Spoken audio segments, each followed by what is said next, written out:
आप सभी को प्रणाम। आज का कक्षा हम लोग प्रारंभ करते हैं। अ, विषय आप लोगों का मुकुंद जगन्नाथ जी। अच्छा, ठीक है। आज ह्यूमन एनाटॉमी की कक्षा का आप लोगों का विषय है। इस विषय को हम लोग एक बार देखते हैं और इस विषय के साथ साथ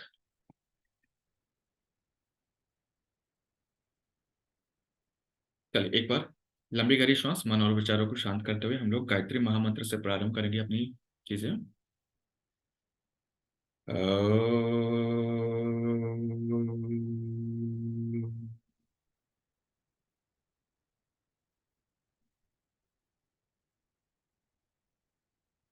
ॐ भूर्भुवः स्वः।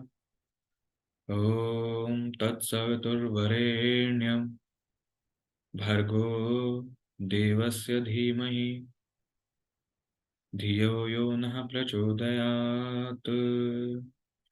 ओम।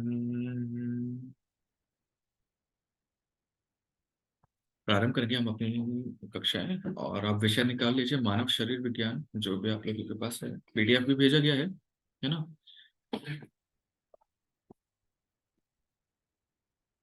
जी।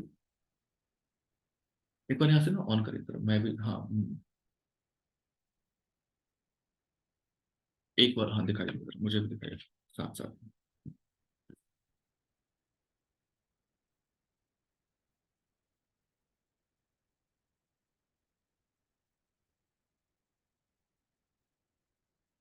हम्म।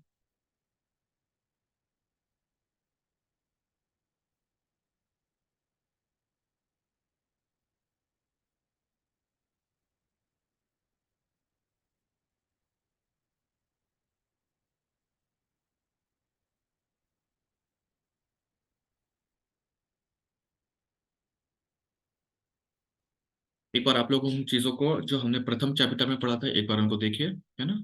1 से 1 मिनट का समय मुझे दीजिए ताकि मैं आपके नेक्स्ट चैप्टर प्रारंभ करा पाऊँ यहाँ पर।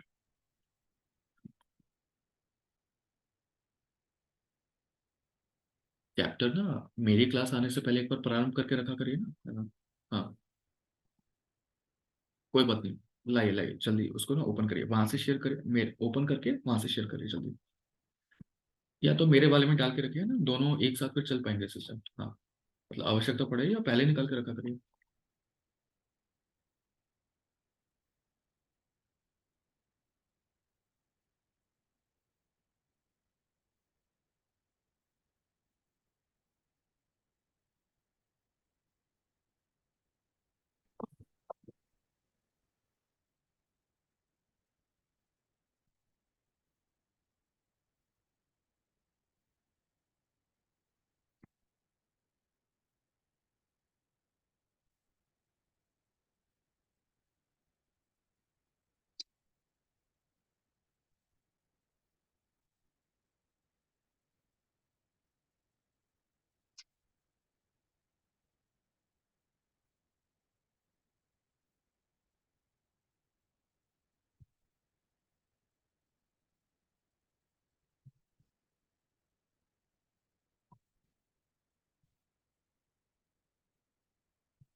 देखिए ऑनलाइन क्लास चल रही है कि जब वीडियो आप लोगों का ऑन रहेगा ना, ऑनलाइन क्लास में है ना, तो ऐसा लगता है कि हम लोगों को हम सामने ही एक दूसरे के साथ पढ़ रहे हैं। ठीक है, तो आप लोग अपने अपने वीडियोस ऑन कर सकते हैं।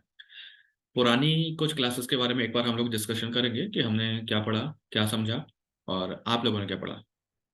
ठीक है, तो आप लोग तैयार हैं तो आप लोग अपने आप वीडियोस ऑन कर सकते हैं। सबसे पहले हम लोग बात करेंगे कि व्हाट इज द होम्योस्टैटिस। ठीक है, जो इसके बारे में हम लोगों ने लास्ट क्लास में पढ़ा था, है ना? अच्छा, आप लोगों में से जिसने होम्योस्टैसिस के बारे में पढ़ा है, तो आप लोग एक बार अपना हैंड रेज कर सकते हैं, है ना? फिर हम एक बार डिस्कस करके आगे बढ़ते हैं। हाँ, माइक भी आप लोग एक बार परमिशन है, आप लोग माइक ऑन करके भी उन चीज़ों को बता सकते हैं। ठीक है।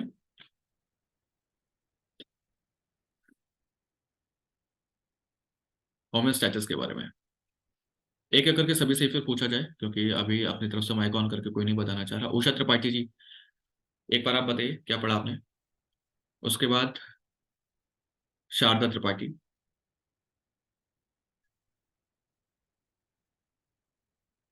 उषा जी माइक ऑन कीजिए, एक बार बताइए आपने क्या पढ़ा। मैंने होम्योस्टेसिस का मतलब 2 पेज पढ़े थे, जिसमें ये था कि शरीर में कितने भाग जल है और जल कैसे परिवर्तित होता है। जो हम पानी पीते हैं वो मतलब तरल पदार्थ कैसे आंतों में जाके उसमें होता है। तो शरीर में कितने प्रतिशत हमारे कार्बन है, यही सब पढ़ा था। याद नहीं है, बस ये इतना पढ़ा 70% तक हमारे शरीर में पानी होता है, 60%। अच्छा अच्छा अच्छा। तो हाँ, इसी के बारे में पढ़ा था सर। ठीक है ठीक है। अब मेरे समझ शारदा ही जी एक नहीं बार आता बताइए। कि क्या पढूं कितना पढूं। आप कुछ बताते रहिए ना, तो पता चलेगा। ऐसे कोई इंटरेस्ट ही नहीं पड़ता पढ़ने में भी। चलिए, आप बिल्कुल मत पीजिए, आप है ना? कई बार इसको बताया जा चुका है, आप पढ़े नहीं पढ़े इसको बार बार रिपीट नहीं किया जाएगा। 4 पेजेस पढ़ने थे, आपको लिख के भी भेजा गया था। ठीक है। शारदा जी, आपने क्या पढ़ा है एक बार बताइए।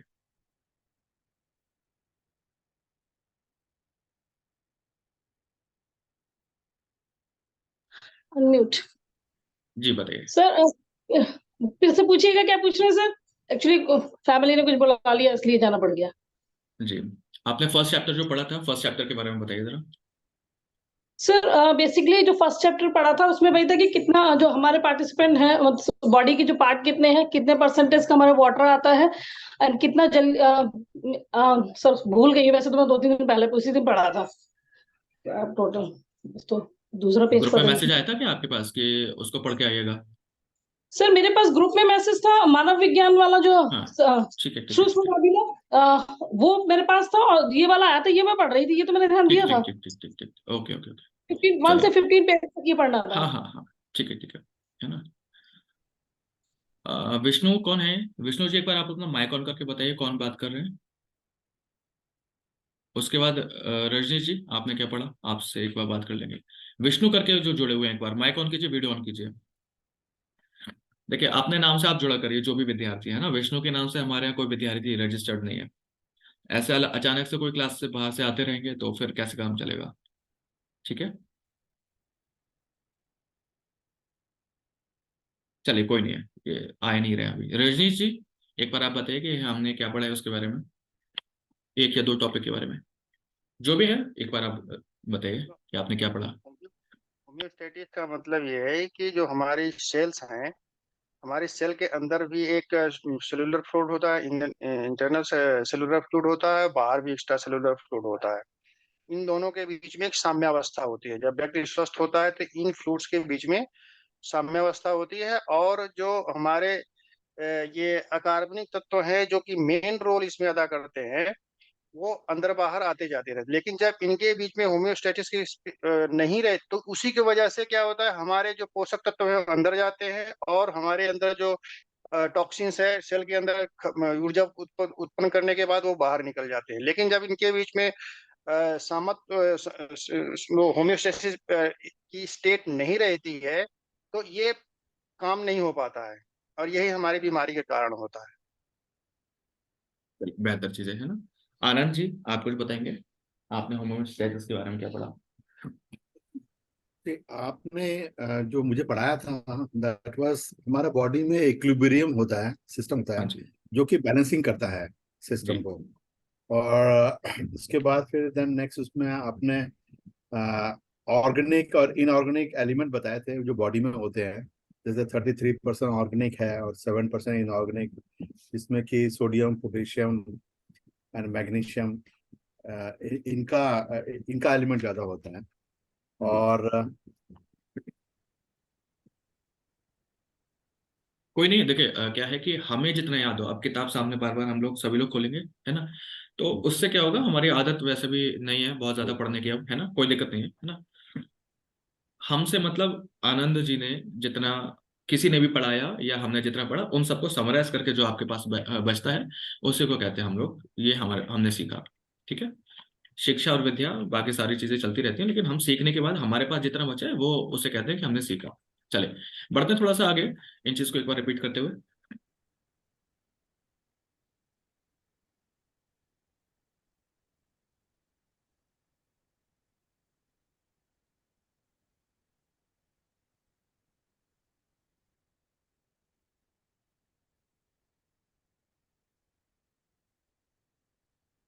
चलिए कोई एक बार मुझे बताने की कोशिश करें, सेल किसे कहते हैं, कोई अगर इसमें से बताना चाहे, सेल।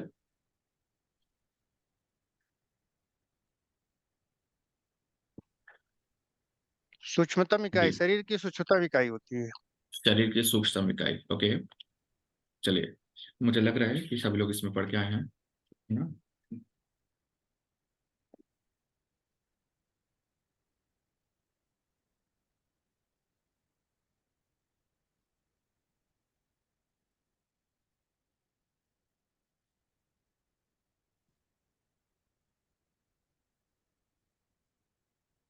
ओके, आज देखिए, वैसे तो आपके सामने एक बार खोल कर रखा जा रहा है कि सेल, है ना, फिर भी हमने पूछने का प्रयास किया कि हाँ,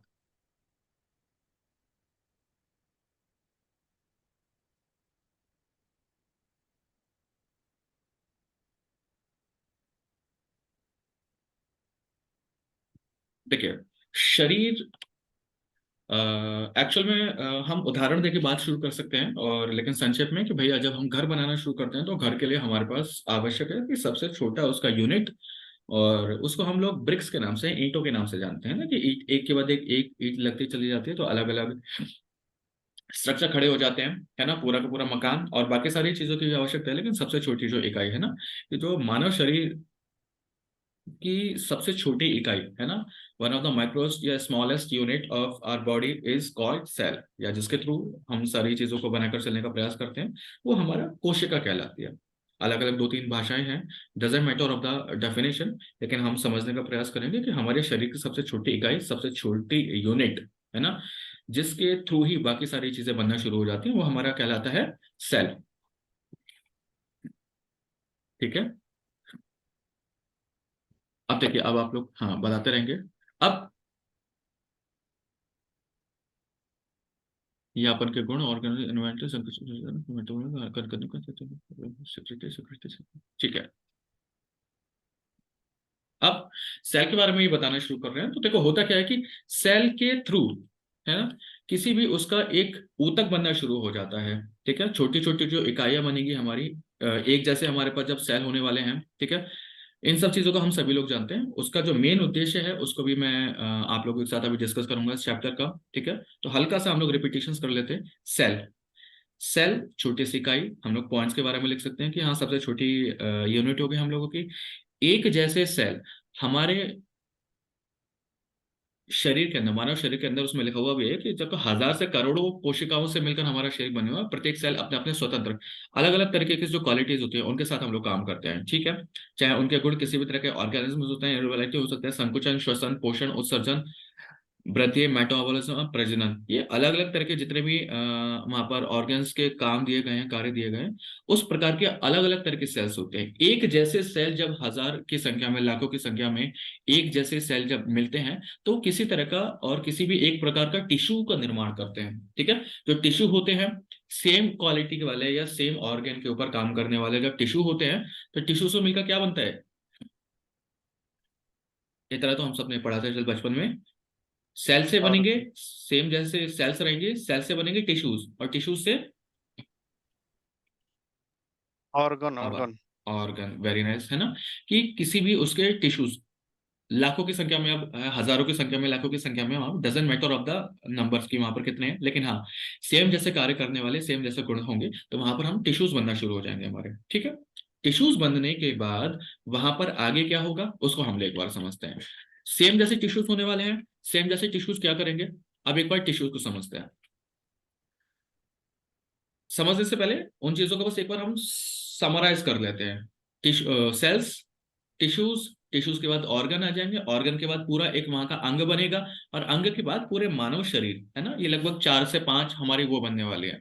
अब इस तरह का अगर प्रश्न आप लोगों के पास आता है तो आप इस तरह के एक वो वहां पर बना सकते हैं। जैसे कहा गया इस तरह का कि जैसे मान लीजिए मैं अभी यहाँ पे पेंसिल नहीं है, लेकिन इस तरीके से एक स्ट्रक्चर की सेल, सेल के बाद वो आ जाएंगे टिश्यूज, टिश्यूज के बाद ऑर्गन, ऑर्गन के बाद, ऑर्गन के बाद उसका ये एक छोटा सा अंग, इंटरनल अंग बनेगा, ठीक है। सबसे पहले इंटरनल के बाद पूरा एक्सटर्नल भी पूरा ऑर्गन, वहां का एक शरीर जो ऑर्गन 2 पार्ट्स में डिवाइड करेंगे आप यहाँ पर। जब इसको डीपली पढ़ते हैं तो इसके अंदर इंटरनल ऑर्गन बना, फिर उसके बाद एक्सटर्नल पूरा आउटर सरफेस भी उसका बनता है। तो इंटरनल ब्रैकेट में लिख सकते हैं इंटरनल, फिर जो ऑर्गन दूसरा बनेगा, है ना, कंप्लीट ऑर्गन लिख सकते हैं उसके नीचे, कंप्लीट ऑर्गन, ठीक है। और ऑर्गन के बाद ह्यूमन बॉडी तैयार होना शुरू हो जाती है, ठीक है।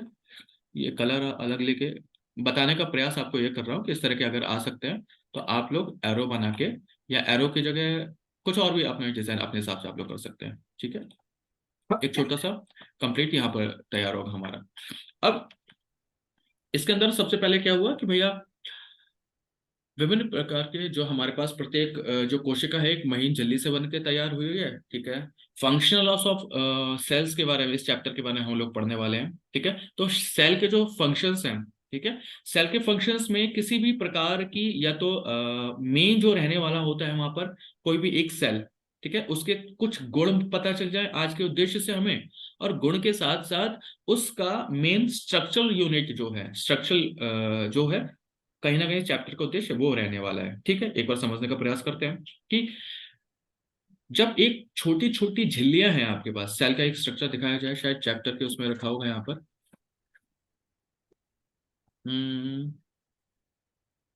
एक सेल बना के भेजे जाए यहाँ पर, सेल देखो एक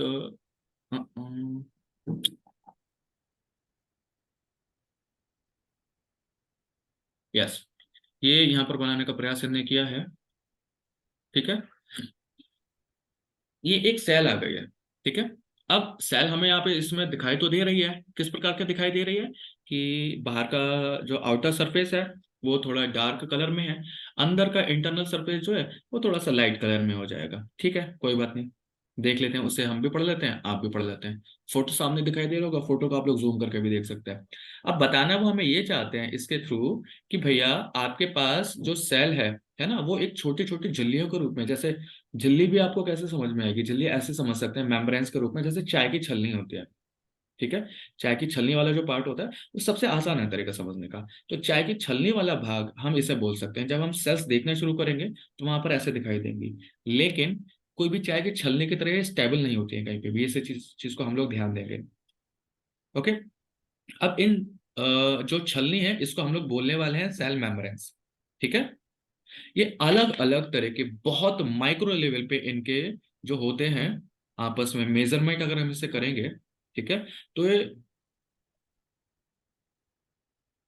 10 टू द पावर -7 -9 -12 इतने तक का, यानी कि जैसे एक मीटर है, सेंटीमीटर है, मीटर है, तो उसका 1 मीटर का, है ना, 1000वां भाग, है ना, 10,000वां भाग, ठीक है, 15,000वां भाग, इस प्रकार। तो वहां पर अगर हम उसे देखना शुरू करें कि उसका साइज कितना होने वाला है, ठीक है, तो इस प्रकार का उनका साइज हो जाता है वहां पर, ठीक है। इन जो पूरे छलनी का भाग हम लोगों ने यहाँ पर देखा कि एक सामने छलनी है, आप लोगों के छलनी भी कैसे दिखा सकते हैं आप लोग,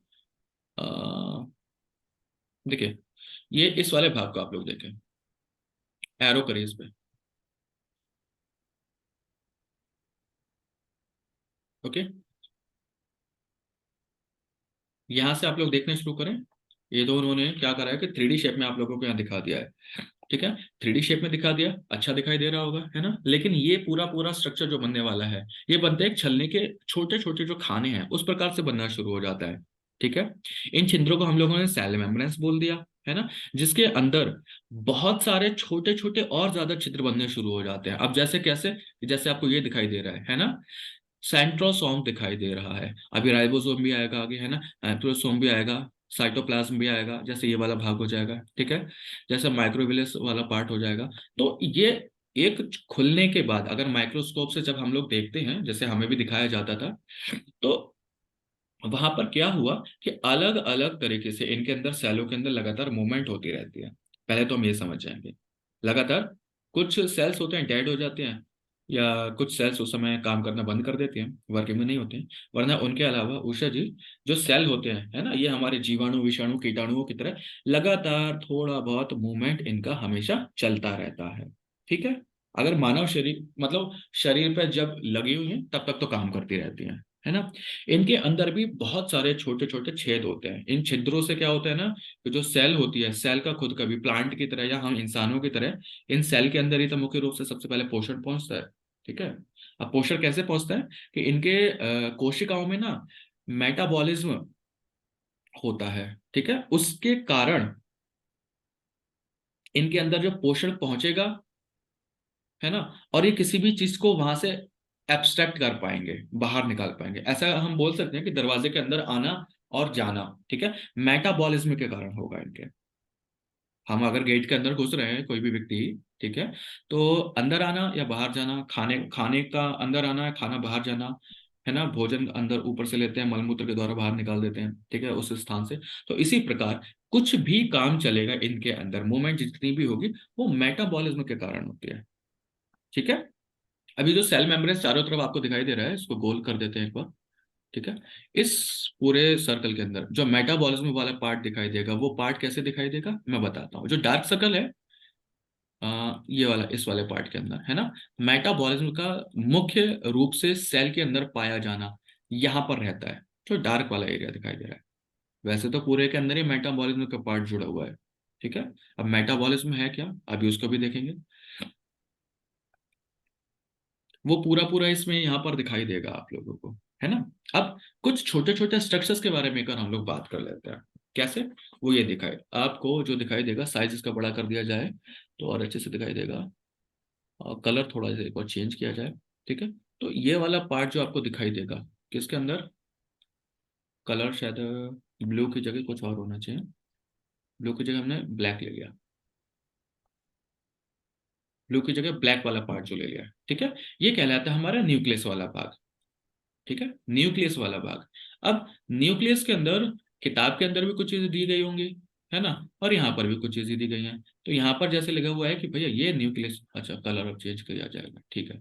जैसे ये वाला पार्ट कह रहा है कि ये भाई न्यूक्लियस वाला भाग है ना। लेकिन न्यूक्लियस के अंदर कंप्लीट न्यूक्लियस तो ये दिखाई दे रहा है, ये जो छोटा सा नीचे गोल तरफ बैठा हुआ है, आप इसे जूम कर सकते हैं फोन को, फोन की स्क्रीन पर, तब आपको पता चलेगा कि मेन न्यूक्लियस तो ये वाला भाग है। उसके साथ साथ बहुत सारे छोटे छोटे न्यूक्लियस के पार्ट भी होते हैं, जैसे जैसे न्यूक्लियोप्लाज्म हो गया, ठीक है, जहां पर अलग अलग तरह के लिक्विड पाए जाएंगे। मेन न्यूक्लियस हो गया, ठीक है, न्यूक्लियर, नहीं बाकी लोग इसमें अभी ना करें स्क्रीन पर टच, ठीक है। तो न्यूक्लियस पोर हो गया, है ना, न्यूक्लियर एनवलप हो गया, है ना, उसके ऊपर की भित्ति, भित्ति का मतलब उसको कवर करने वाली छोटे छोटे लाइनें हो जाती हैं, है ना, वो सारे आ जाते हैं। तो ये छोटा सा न्यूक्लियस का सबसे पहले पार्ट दिखाई दे रहा है हमें। सर न्यूक्लियस का हमारे लिए क्या काम है, तो न्यूक्लियस का ऐसे समझ सकते हैं कि भैया ये न्यूक्लियस का, सॉरी, ये पूरे सेल का एक क्या बताया जा सकता है कि उसका मेन एक ऊर्जा तंत्र यही है, यहीं से उसको पूरी एनर्जी मिलती है। हमारे जो डीएनए और आरएनए पाए जाते हैं वो भी इसी के अंदर पाए जाएंगे, ठीक है। और मुख्य रूप से जो सेल के जितने भी गुण हैं, आपका अगर किसी भी सेल का न्यूक्लियस उठा के ले आइए, तो उस न्यूक्लियस से पता चल जाएगा कि ये सेल हमने कहाँ की ली है और इस सेल का क्या काम होता है ना, और न्यूक्लियस ही उसे कंट्रोल करता है अंदर से। इसके साथ ही साथ बहुत सारी चीजें आपको जो दिखाई दे रही हैं न्यूक्लियस के अंदर, जैसे ये वाला पार्ट दिखाई दे रहा है राइबोज, इसको सर्कल कर सकते हैं हम लोग, है ना, जैसे दिखाई दे रहा है आपको राइबोसोम वाला भाग, ठीक है। राइबोसोम के साथ साथ जो जो दिखाई दे रहा है, न्यूक्लियोप्लाज्म है, न्यूक्लियस है, और भी जितने भी हम लोगों ने इनको देखा, ये सभी आप लोगों के न्यूक्लियस के अंदर का पार्ट है। रफ, एंडोप्लाज्म, रेक्टिकुलम, ठीक है, ये भाग भी इसी के अंदर दिखाई दे रहा है। अभी बहुत से ज्यादा डीपली जाने की जरूरत नहीं है, लेकिन मैंने आपको एक डीप फोटो सामने इसलिए खुलवाया है ताकि आप एक न्यूक्लियस का थोड़ा सा वो भी समझ पाए, स्ट्रक्चर कैसे होता है। वीडियो भी दिखाई जा सकती है ना, लेकिन उद्देश्य इसका यह है कि आप चैप्टर मेरे साथ साथ थोड़ा सा और अच्छे से समझ पाएं, है ना, घर पे भी थोड़ा और अच्छे से पढ़ाई कर पाएंगे। क्योंकि पहले ही मैंने आप लोगों को बताया था कि एनाटॉमी वाला सब्जेक्ट थोड़ा सा बोरिंग करता है लोगों को, है ना।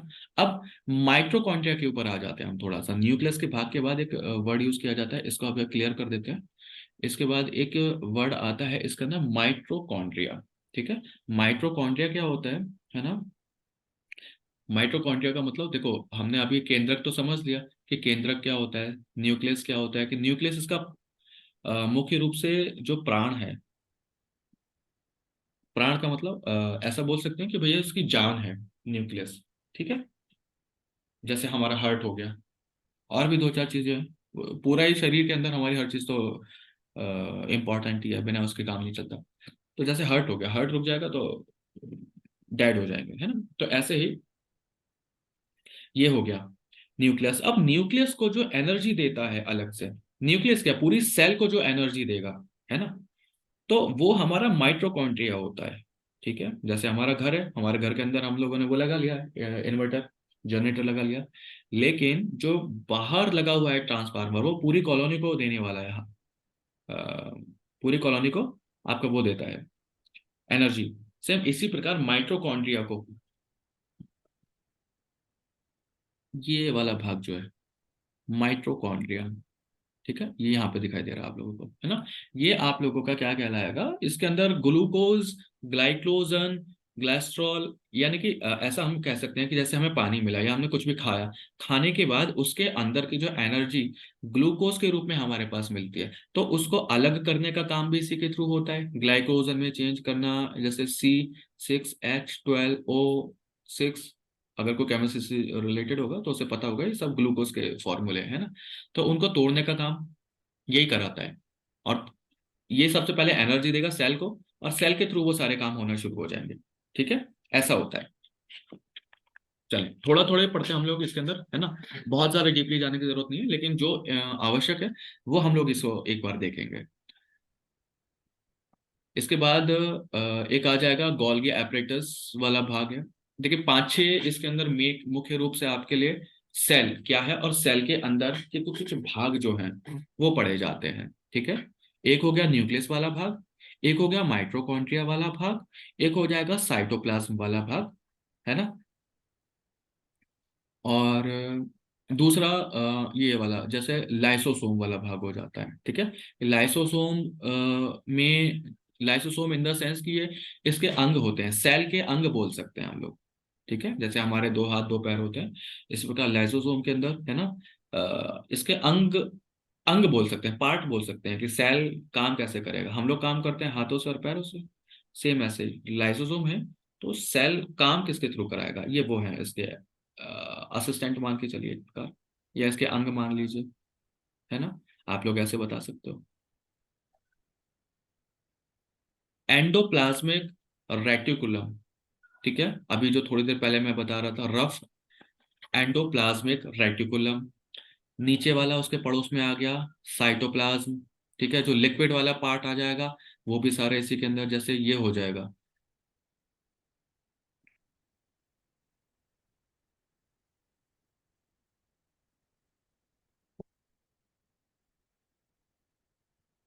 लगभग ये 4-5 हैं जिनकी हमें आवश्यकता पड़ती है, जिनके बारे में हमें जानना जरूरी है कि सेल के मुख्य मुख्य अंग हैं। अगर आपके पास ये प्रश्न आता है तो आप कम से कम ये 5-6 लाइनें, 5-6 नाम लिख देंगे तो लगभग हम लोग अच्छे से समझ जाएंगे। यह मतलब कहीं पर भी लिखने के लिए आवश्यक है कि 4-5 नाम भी लिख दें तो पता चल जाएगा कि हमें व्यक्तिगत रूप से अच्छी जानकारी है। आप लोग मेरे साथ साथ इसे दोहरा सकते हैं ना, आप लोगों के साथ साथ मैं भी इसको पढ़ ही रहा हूँ। कैसे, मैं भी सीख रहा हूँ साथ साथ में एरोनॉट, है ना। तो अब जैसे इसको हमने जोड़ा, तो पहला हम नाम एक बार याद कर लेंगे कि न्यूक्लियस, ठीक है। आप लोग सब लोग मेरे साथ साथ बोल सकते हो न्यूक्लियस। न्यूक्लियस। न्यूक्लियस के बाद सेकंड वाला हो जाएगा माइटोकॉन्ड्रिया। किताब के अंदर भी लिखे होंगे, वैसे किताब के अंदर भी लिखे होंगे, लेकिन हम लोग बस थोड़ा सा रिपीट कर लेते हैं, ठीक है। माइटोकॉन्ड्रिया के साथ साइटोप्लाज्म, साइटोप्लाज्म, है ना। और क्या हो सकता है, जहाँ पे लिक्विड वाला पार्ट यहीं पर मिलेगा पूरे, क्योंकि इसको सेल को बचाने के लिए भी चारों तरफ एक लिक्विड पाया जाता है, ठीक है। तो साइटोप्लाज्म और एंडोप्लाज्म से शुरू होता है, ठीक है। और अलग अगला वाला पार्ट बोल सकते हो एंडोप्लाज्मिक रेटिकुलम, है ना, ये केंद्रक को यानी कि न्यूक्लियस के चारों तरफ अपना वो बनाता है कवर।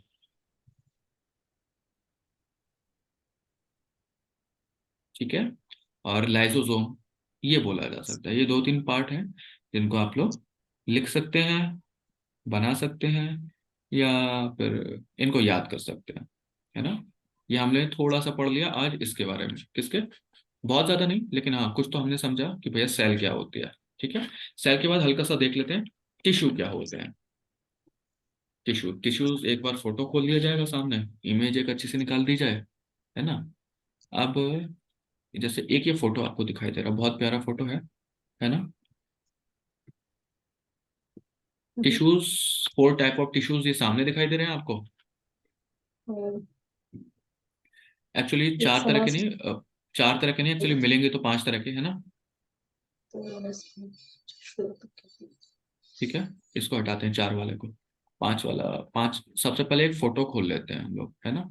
ये देखिए, ये हमने एक किसी भी प्रकार का कहीं से टिश्यू खोल लिया है ना।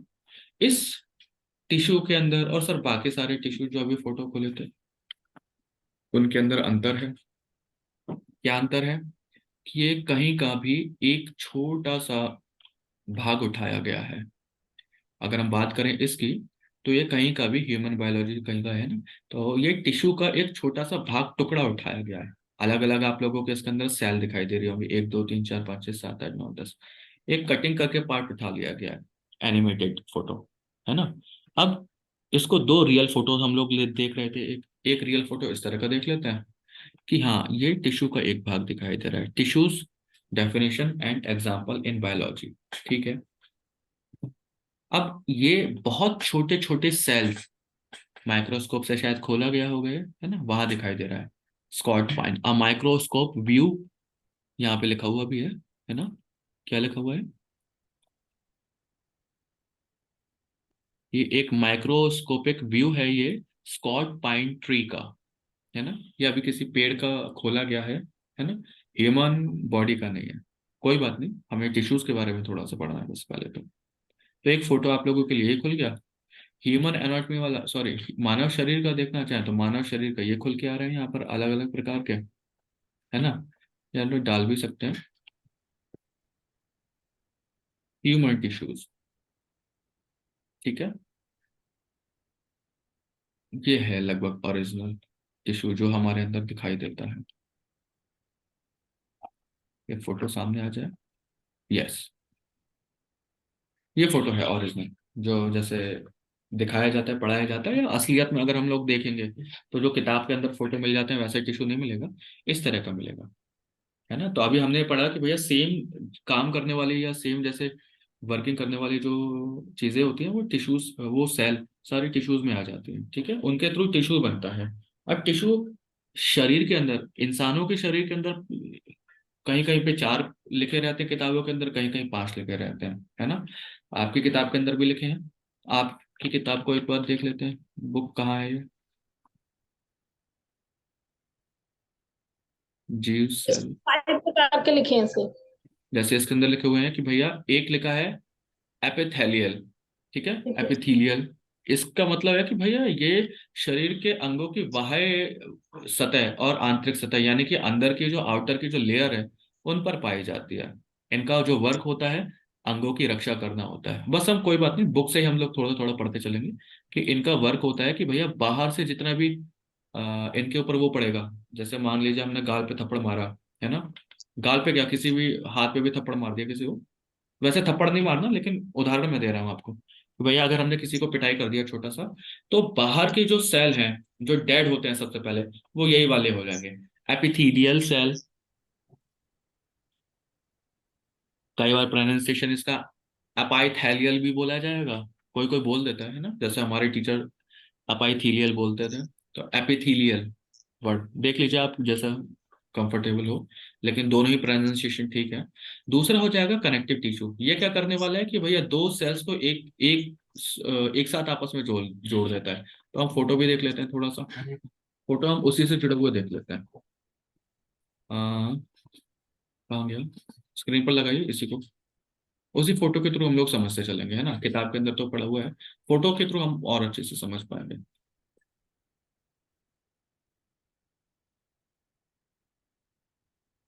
तो अब जैसे कनेक्टिव सामने भी लिखा हुआ है ना, connective tissues diagram.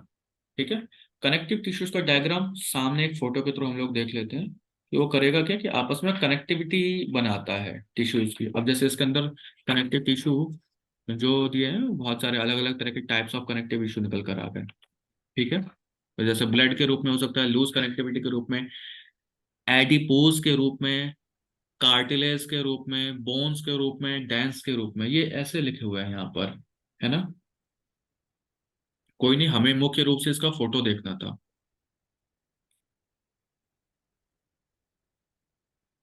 Connective tissue जैसे ये दिया हुआ है ना, ये फोटो में दिखा रहा है कि आपस में कनेक्टिविटी कैसे बना रहा है। जैसे रेड कलर वाला, जो रेड वाला पार्ट इसके अंदर आ रहा है ना, वो बाकी सारे टिश्यूज को एक साथ कनेक्टिविटी बनाकर चल रहा है, ब्रिज के रूप में। कैसे, ये इसको कलर चेंज किया जाए तब दिखाई देगा।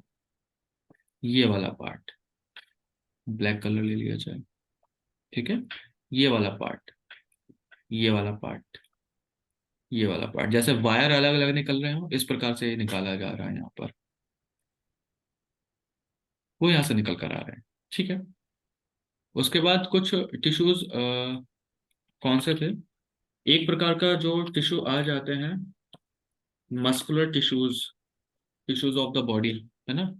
मसल्स के रूप में हमारे पास ये पाए जाएंगे, है ना। इनका जो काम हम लोग बोल सकते हैं, ये अंगों को गति प्रदान करने वाले हो जाएंगे शायद, हाँ इनका यही होना चाहिए। ब्रिटानिका के थ्रू ये बता रहा है कि भैया अलग अलग जो टिश्यूज हैं हमारे, ठीक है, वो यहाँ पर इस प्रकार काम करेंगे। बहुत सारे, हर ऑर्गन के लिए देखिए, ये वाले सारे एक जैसे ही कहलाएंगे, मस्कुलर टिश्यूज। ठीक है, लेकिन मस्कुलर टिश्यूज के अंदर अलग अलग तरह के वो आपको मिलेंगे। इसके अंदर भी इनके पार्ट बना दिए गए होंगे। सेव एज, सेव नहीं, इसका फोटो हम लोग ले सकते हैं, मस्कुलर टिश्यू का फोटो।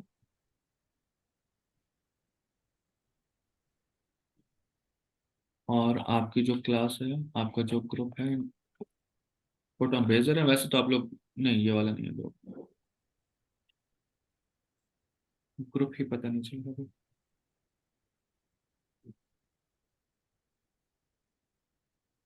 एक मैसेज करिए ताकि सबसे ऊपर आ जाएगा।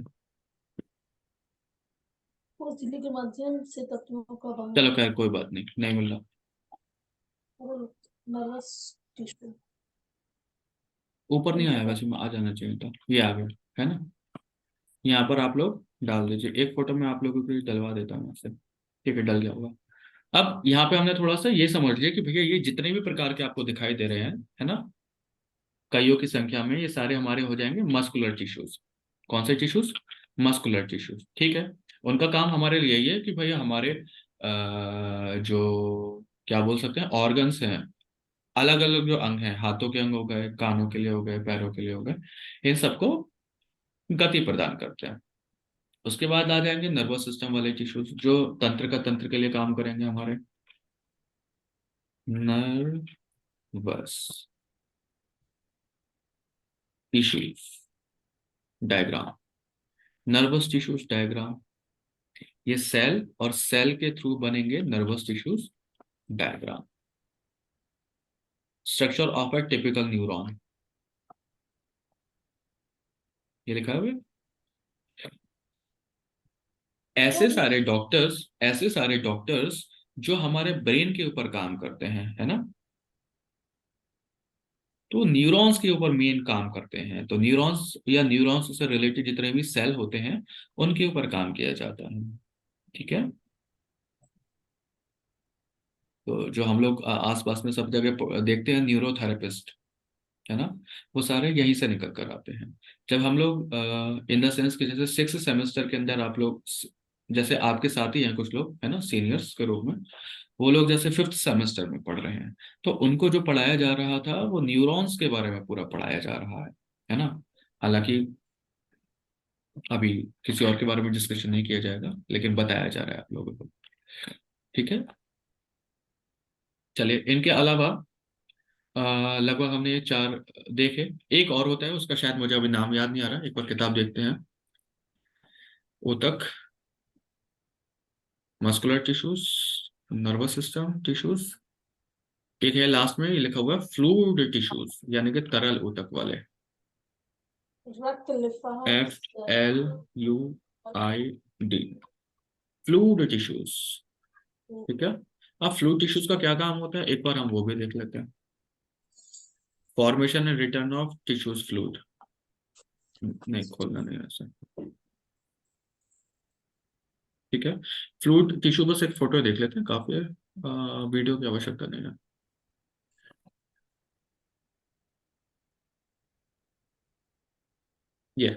ये सामने बना हुआ है एलिमेंट ऑफ फ्लूइड टिश्यू। अब फ्लूइड टिश्यू का मतलब ऐसे वाले टिश्यू जो कहीं ना कहीं पानी के रूप में, पानी का मतलब लिक्विड के फॉर्म में हमारे पूरे बॉडी के अंदर घूमते रहते हैं। ठीक है, वो सारे जैसे 2 अभी मुझे नाम याद आ रहे हैं कि एक तो ब्लड के रूप में जो पाए जाते हैं वो सारे हमारे फ्लूइड टिश्यूज होते हैं। ठीक है, और दूसरे सेरेब्रो, मतलब हाँ, स्पाइनल कॉर्ड के साथ जो स्पाइनल सेरेब्रो स्पाइनल फ्लूइड होते हैं, ये ऐसा बताया जा सकता है। उनका नाम उनका नाम होता है CSF ही बोला जाएगा उनको, सेरिब्रम या सेरिब्रो, सेरिब्रम सेरिब्रो, दोनों में से एक वर्ड यूज। एक बार देखते हैं किताब, 2-3 चीजें याद नहीं है। ये लिखा है रक्त हो जाएगा, लिम्फ हो जाएंगे, सेरिब्रो स्पाइनल फ्लूइड। ठीक है, ये वो वाला पार्ट हो जाएगा यहाँ से।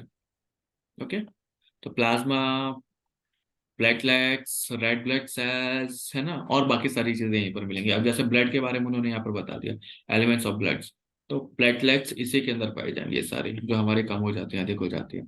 ठीक है, चले थोड़ा सा और आगे बढ़ते हैं, हल्का सा, क्योंकि आवश्यक जो है कोशिका झिल्ली, यानी कि सेल मेम्ब्रेन्स के माध्यम से तत्वों का वहन। ठीक है, अब एक बार उसको समझते हैं, इसको शायद मैं वीडियो के थ्रू ही समझाऊंगा। ये वाला पार्ट अच्छा है कि सेल मेम्ब्रेन्स के थ्रू तत्वों का वहन किस प्रकार किया जाता है।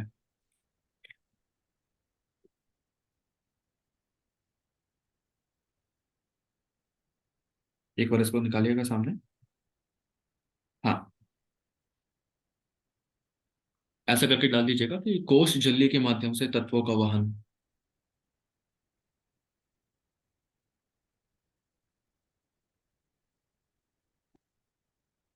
वीडियो खोल लीजिए।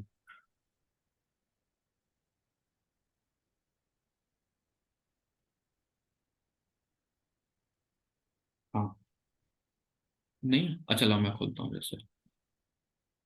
वीडियो नहीं, ऐसे ऐसे बता देते हैं, देखो यहीं पे डाल देते हैं। Trans transportation transportation of elements, transfer of elements by cell membranes. हमें एक वीडियो देखनी है, transfer of cell membranes by, video देखनी है। हाँ, 1 मिनट के अंदर या 1 या 2 मिनट के अंदर ही जो बताना चाह रहे हैं, ऐसे वाली वीडियो खोलेंगे। वीडियो तो नहीं है इसमें, ये शायद।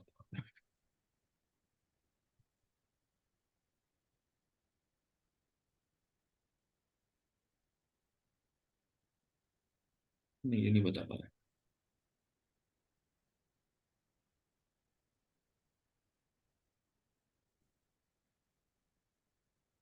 चले, एक ये थोड़ा सा वीडियो है, छोटा सा ही है, लगभग 3 मिनट का वीडियो है, एक बार इसे समझते हैं थोड़ा सा। हम्म, Truth be told, there are several. Let's begin this lesson with a question. What do all cells have in common? Truth be told, there are several characteristics cells all share, things like basic metabolism or having genetic material. But for the purposes of this lesson, we'll focus on the fact that all cells contain a cell membrane. The cell membrane is the outer covering of a cell, and it's responsible for controlling entry and exit of material from the cell. The cell membranes, regardless of whether they exist in plants, animals, fungi, or bacteria, are all made of the same basic components. These components are phospholipids, proteins, carbohydrates, and cholesterol or sterols. The first major component of the cell membrane is the phospholipid. Phospholipids are amphipathic fats that form the majority of the membrane. In the cell membrane, the red pieces with the two yellow tails are phospholipids. They're arranged in a double layer so that the tails face inward. This arrangement works because the head of the phospholipid is hydrophilic and immerses बेहतर बताएं, itself inside the अच्छे से watery बताएं। environment inside and outside the cell. The fatty acid tails are hydrophobic and are repelled by water. By sandwiching the fatty acid tails within the membrane, it keeps them away from water while simultaneously immersing the heads in water.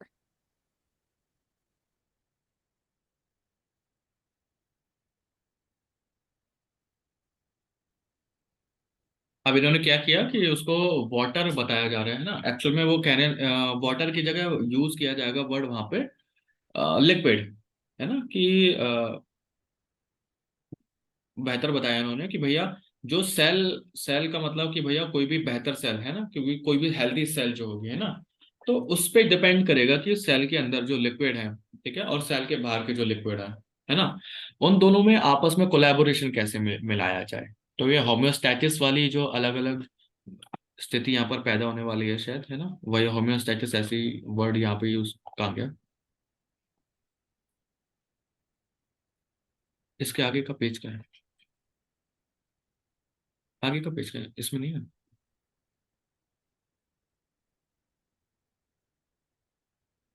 देखो यही होगा।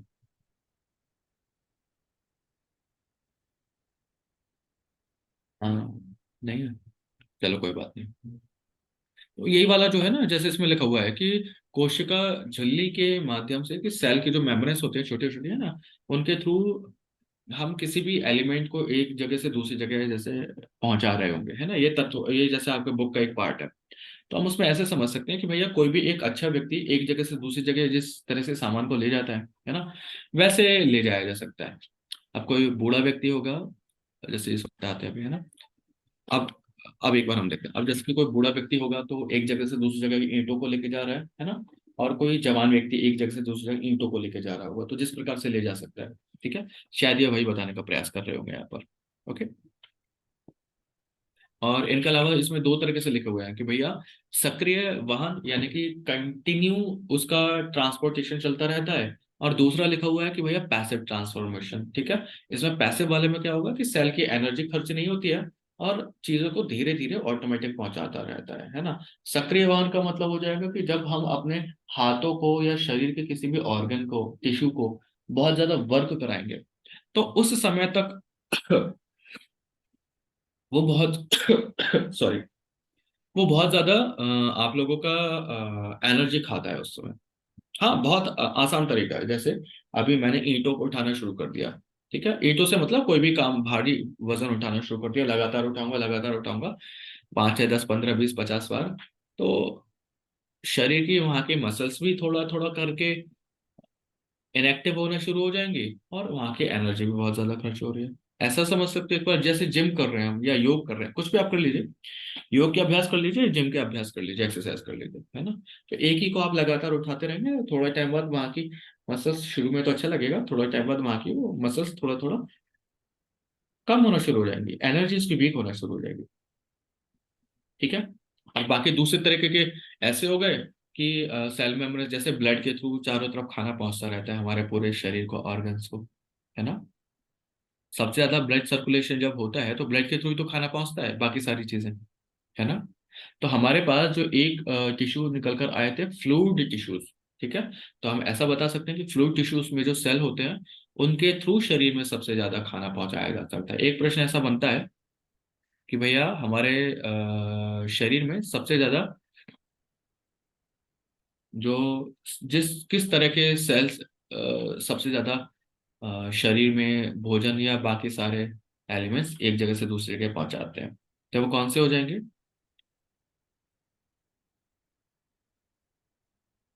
Blood cell. ठीक है, चलिए प्रयास किया हम लोगों ने इस चैप्टर को थोड़ा सा समझने का, है ना। समझने का बहुत ज्यादा उद्देश्य ये नहीं था, लेकिन बस समझने का उद्देश्य ये था कि इसके अंदर जो चीजें लिखी हैं हम एक बार थोड़ा सा डिस्कस कर पाए बस, है ना। इस वाले चैप्टर को थोड़ा सा डिस्कस कर पाए, ये हो जाएगा। ठीक है, अब आप लोगों के पास 3-4 मिनट का समय है, तो मैं एक बार हल्का सा चाइनीज का छोटा सा एक पार्ट आपको आज शुरू कर देता हूँ, है ना। क्लासेस तो आप लोग अब हम लोगों के भी होंगी थोड़ा टाइम बाद, मेरिडियन की क्लास जब होगी तो सभी को क्लासेस वो मिलेंगे। ठीक है, मेरिडियन की क्लासेस हाथ के अंदर। चलिए नहीं, आज फिर अब जो भी क्लास होगी अब क्लास को फिर यहीं तक रखते हैं। चाइनीज वाले के दिन चाइनीज ही में पढ़ाऊंगा फिर अभी, है ना। अभी अचानक से शुरू नहीं करता हूँ, अचानक से शुरू करेंगे तो समय ज्यादा उसमें चला जाएगा। 3-4 मिनट के अंदर तो कुछ प्रश्न ही पूछे जा सकते हैं। ठीक है, आप लोगों के लिए ये तैयार हो गया, मैं एक बार दिखा देता हूँ यहाँ से। वो शायद आज रात को भेज दिया जाएगा। भेजेंगे, भेज देंगे, हाँ ठीक है, बता क्या है ये, दिखाओ तो एक बार। ये आप लोगों की प्रयोगात्मक परीक्षाओं के लिए ऑफलाइन क्लासेस के संबंध में, है ना, नोटिफिकेशन जारी हो गया है। आज शाम तक, आज रात तक मतलब आप लोगों को भेज दिया जाएगा। ठीक है, 10 तारीख से 19 तारीख तक, 10 दिसंबर से 19 दिसंबर तक हरिद्वार उत्तराखंड में आयोजित की जाएंगी। सभी विद्यार्थी ऑफलाइन कक्षाओं के लिए आमंत्रित हैं। किस प्रकार रहेंगे कोर्स? पाठ्यक्रम में कौन कौन से कोर्स के बच्चे हो सकते हैं? एक्यूप्रेशर वाले, योग वाले, योग कोई भी हो सकते हैं उसमें। योग वाले तो बैक पेपर वाले आएंगे अगर आपके साथ आए तो, जिनका छूट गया होगा। और इंटर्नशिप वाले बच्चे हो सकते हैं, या टीचर ट्रेनिंग कोर्स वाले बच्चे हो सकते हैं।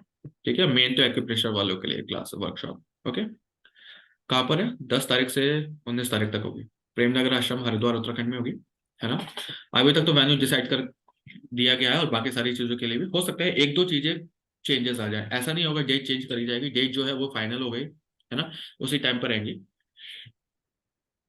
अगर, क्योंकि वो कैबिनेट मिनिस्टर हमारे यहाँ के जो पूरे कैबिनेट मिनिस्टर भी है और पूरे टूरिज्म मिनिस्टर भी है, उनका आश्रम है वो, जहाँ पर रोका जा रहा है। हरिद्वार का सबसे बड़ा hotel, ashram, resort, whatever you are comfortable with, आप उसे वो बोल सकते हैं। एक एक्चुअली आश्रम नहीं है, आश्रम के अलावा भी उसके अंदर बहुत बढ़िया वो स्थान बना हुआ है, वहां पर है। और हरिद्वार का सबसे बड़ा प्लेस है वो, विजिटिंग प्लेस आप ऐसा कह सकते हैं, जिसके बारे में वो दिया जाता है।